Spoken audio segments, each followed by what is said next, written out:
पण तुला सांगतो कार्तिकामुळे ना माझं अख्खं आयुष्यच बदलून गेलं। म्हणजे तिच्याबरोबर जेवताना, अभ्यास घेताना किंवा खेळताना मी अगदी तिच्या वयाचं झाल्यासारखं वाटतं मला।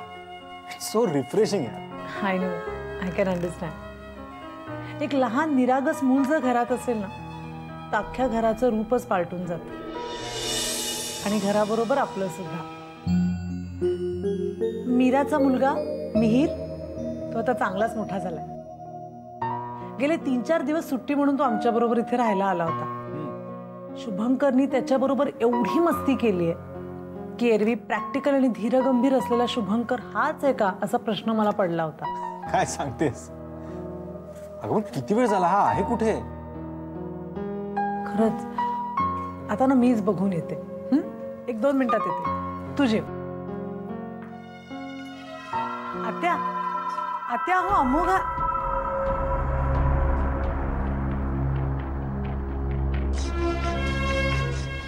काय झालं नमिता? काही प्रॉब्लेम? I don't know. शुभ, अरे आत्या अशा काय काय झालं शुभंकर? नाही काय झालं? नमिता जरा माझ्याबरोबर येतेस? पण झालंय काय? अमोघ, आय एम सो सॉरी, मी तुला वेळ नाही देऊ शकले। Excuse me, but you can carry on with Shubhu. Namita,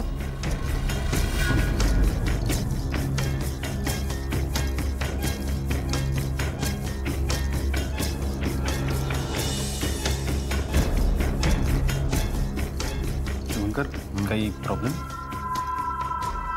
नाही नाही, नथिंग सिरियस। चल ना जेवायला बसू। नाही, मला जरा उशीर होतोय, मी निघतो। जेवण अर्धवट टाकून कसं चाललंयस? नाही, माझं झालंय खाणं आणि कार्तिका पण एकटी असेल ना घरी, मला निघायला हवं। By the way, you take care, आणि काही लागलं तर मला नक्की फोन कर। यार Amogh, I am very sorry, माझ्यामुळे तुझी संध्याकाळ स्पॉइल झाली। इट्स ओके यार, मित्र आहे मी तुझा, काय पाहुणा आहे का? आणि मी पुन्हा येईन ना। चल येतो, बाय।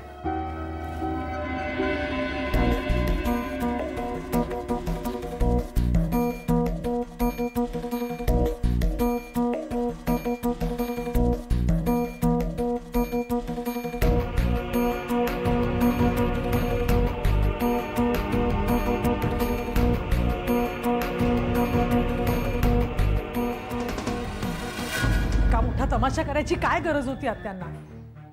त्या जर सतत अश्विनीशी असं वागत राहिल्या ना तर तिच्या तब्येतीवर परिणाम होणार आहे, आणि तिच्या तब्येतीवर परिणाम होणार म्हणजे बाळाच्या तब्येतीवर परिणाम होणार आहे। मा, हे कळत नाहीये का आत्यांना? मलाही तीच भीती वाटते नमिता, पण वंसना कसं आवरावं ते खरंच समजेन असंच झालंय मला। शेवटी हे घर त्यांचंही आहे, हक्क तर आहेच आणि अधिकार गाजवण्याचा त्यांचा स्वभावही आहे। पण आशू किती काळ हे सहन करेल? पण आत्या जर तिचा असाच पाणउतारा करत राहिल्या आणि आशूने आपला निर्णय बदलला तर? अश्विनी तिचा निर्णय नाही बदलला।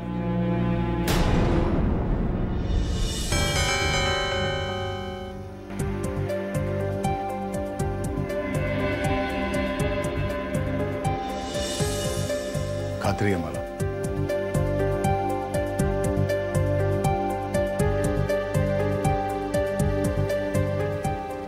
अश्विनी एक विचारी आणि समंजस मुलगी आहे। पण आपण तिची माफी मागायलाच हवी शुभंकर। आत्या किती वाईट वागतात तिच्याशी।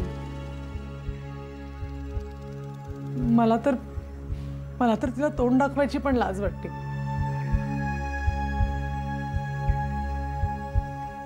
शुभंकर, प्लीज तू तिला जाऊन समजाव ना। इतकं सगळं जुळून आल्यानंतर हे शेवटी असं का होतं? गीता,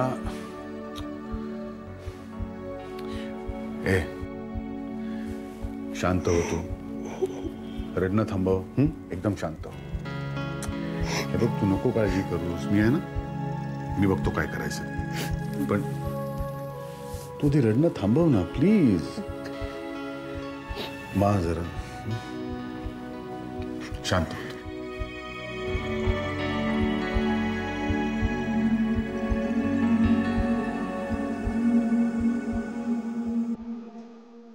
पैसे बाळ मग शुभंकरला लाटण्याचा तुझा जो प्लान आहे ना, तो मी असेपर्यंत तरी कधीच तरी जाऊ देणार नाही. बाळाला जन्म द्यायचा जो करार आहे ना, तुला तो पार पाडायचाच आहे. त्यासाठी ठरलेली रक्कम सुद्धा तुला मिळणार आहे. पण शुभंकरच्या नजरेपासून दूर राहून, या घरापासून दूर राहून या बाळाला तुला जन्म द्यायचा आहे हे लक्षात ठेव. काय करायला हवं होतं?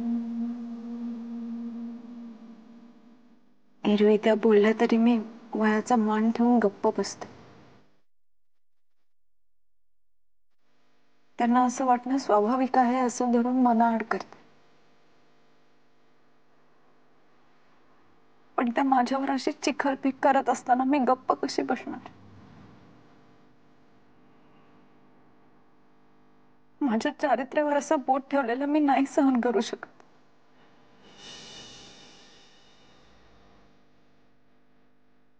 मला आता इथून बाहेर पडायलाच हवं, लवकरात लवकर.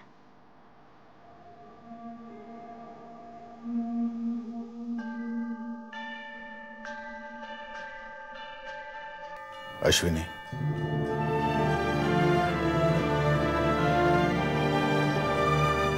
मी तुझी माफी मागायला आलोय. अर्थात मला माफ करायचं की नाही हे तू ठरव.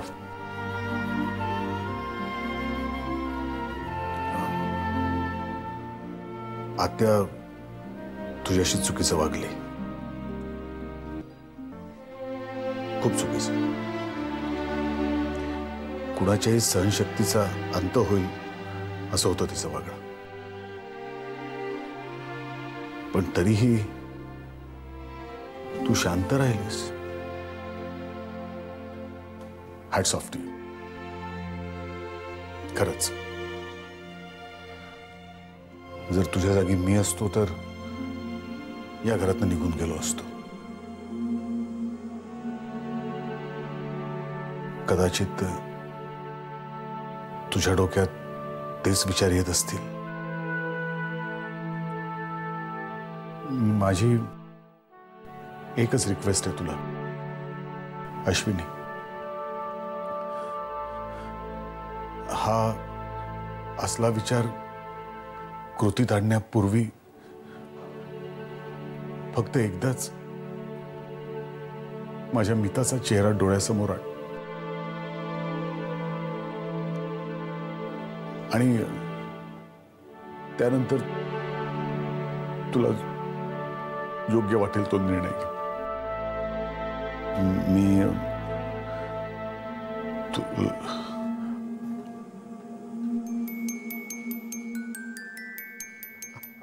I am really sorry.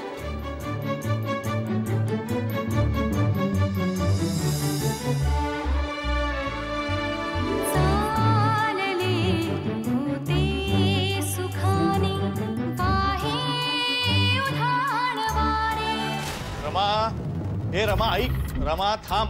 हे बघ, हे तुझं टोक काढणं चाललंय. आता हे असं अचानक निघून जाणं शोभतंय का तुला?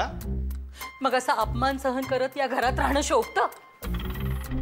हे बघ, मान अपमानाच्या गोष्टी विसरायच्या आपण आता.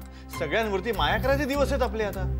हे बघा, ज्यांच्या प्रेमासाठी सगळी भीड बाजूला ठेवून मी सगळा वाईटपणा माझ्या पदरी घेतला, त्यांनी चांगलेच पांग फेडले ना माझे.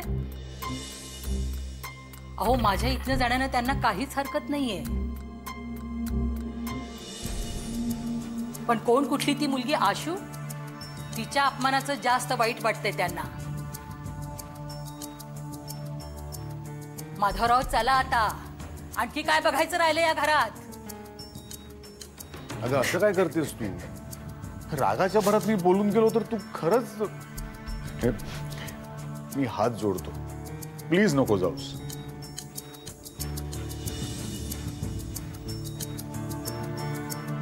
शुभंकर, बाण सुटला रे, तुझ्याकडनं बाण सुटला. तो आता परत माघारी फिरणार नाहीये.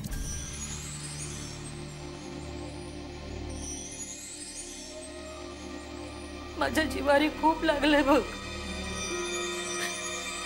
तू हात जोडलेस, पाया पडलास, तरी सुद्धा मी इथं थांबणार नाही. पण मी मात्र या घरात थांबणार नाही आता. रमा, क्षमा करण्याचं जरा अवधार दाखव जरा. त्यामध्येच खरा मोठेपणा असतो. आणि ह्या उपर तुला जर का जायचं असेल ना तर खुशाल जातो. मी हा असा इथून निघून येणार नाही. मला माहित आहे, हो, मला माहित आहे. तुम्हाला माझी परवाच नाहीये. आणि ज्यांना आहे ना ती सुद्धा तोंड देखील. मग इथे राहायचं कुणासाठी? काही नाही. हे घर आता माझं राहिलेलंच नाहीये. आत्या,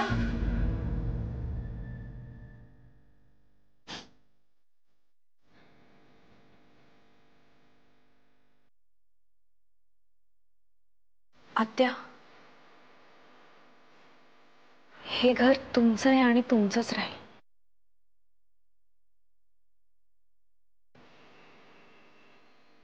मी इथे आहे ते मिसेस प्रधानांच्या इच्छेखातर. पाहुणी मी आहे. माझी वेळ झाली की मी निघून जाईल.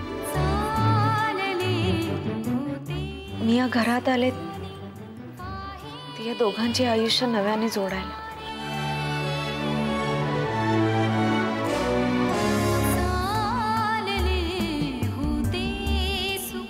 या घरातला हरवलेला आनंद परत आणायला. घर तोडायला नाही.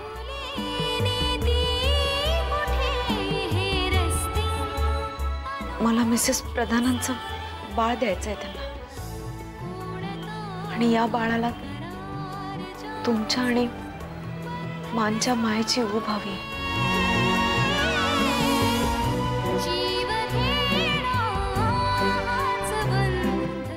आत्या, तुमच्यात आणि माझ्यात मतभेद असतील, पण या बाळाशी तुमचं काय नातं आहे हे विसरू नका. माझ्यामुळे तुम्हाला तुमचंच घर पारखं झालंय हे मला सहन नाही होणार.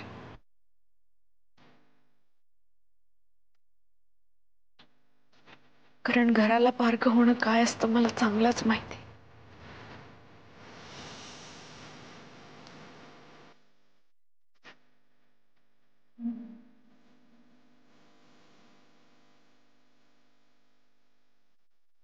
आत्या, नका ना जाऊ आम्हाला सगळ्यांना सोडून. या सगळ्यात आशूची काहीच चूक नाहीये. या घरात मी तिला आणलंय. आमच्या बाळाची सरोगेट मदर होणार आहे ती.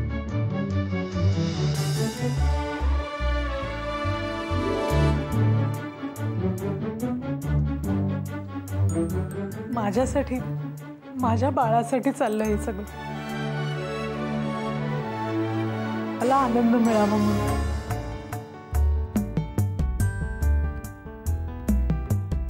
इतके वर्षांनी या घरात बाळ येणार आहे. हा आनंद बघायला तुम्ही नाही थांबणार इथे.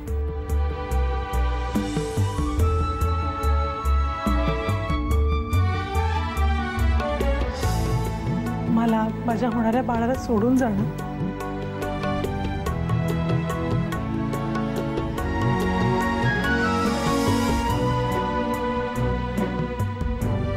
नमिता, तू म्हणजे अशी आहेस ना? तुझ्या पुढे कुणाची मात्रा चालली आहे का?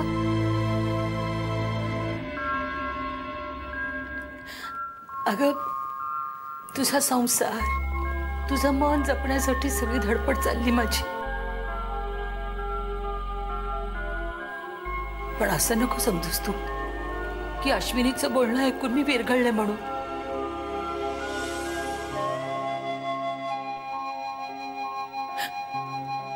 नमिता, मला तुझ्यासाठी थांबावंच लागेल. अगं, तुझ्या काळजीसाठी मी एक पाऊल माझं मागे घेतलंय.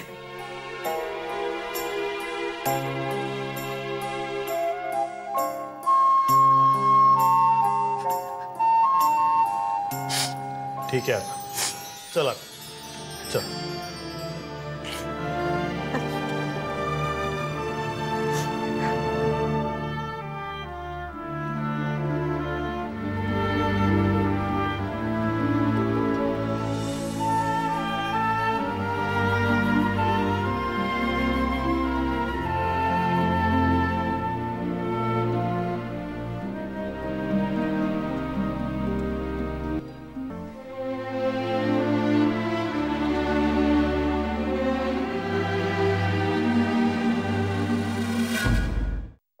पैसे, बाळ, मग शुभंकरला लाटण्याचा तुझा जो प्लान आहे ना, तो मी असेपर्यंत तरी कधीच तडी जाऊ देणार नाही. मुकाट्याने रक्कम सांग आणि तुझं तोंड काळं कर.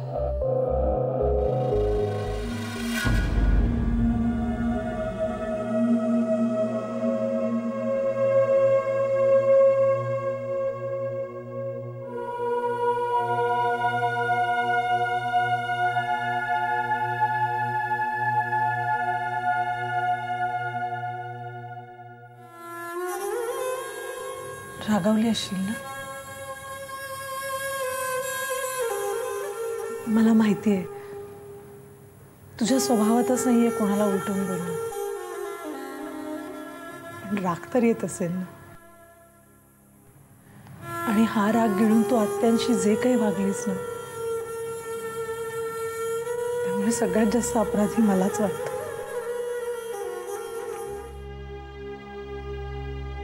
मला स्वतःला 100% माहिती आहे की या सगळ्या परिस्थितीला कारणीभूत मी आहे. आणि म्हणूनच आत्या आत्तापर्यंत तुझ्याशी जे काही वागले त्याबद्दल मी तुझी खरंच मनापासून माफी मागते. आशू, मी तुझी प्रत्येक वेदना समजू शकते, कारण आतापर्यंत मी ज्या ज्या परिस्थितीतनं गेले ती परिस्थिती फक्त तूच समजून घेतलीस.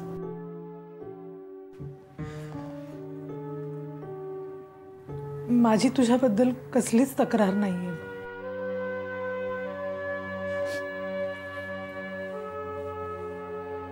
तू इतर कोणाच्याही बोलण्याचा विचार करू नकोस,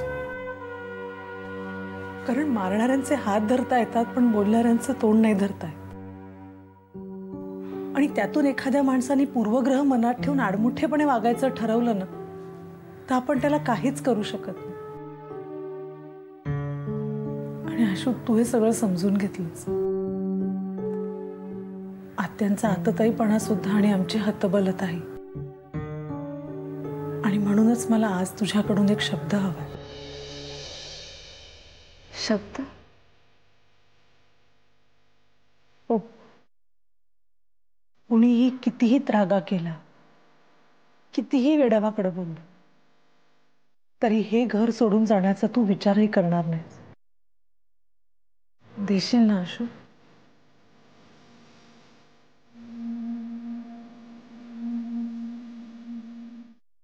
देशील? कारण फक्त आईची मायाच सगळ्यांचे अपराध पोटात घालू शकते.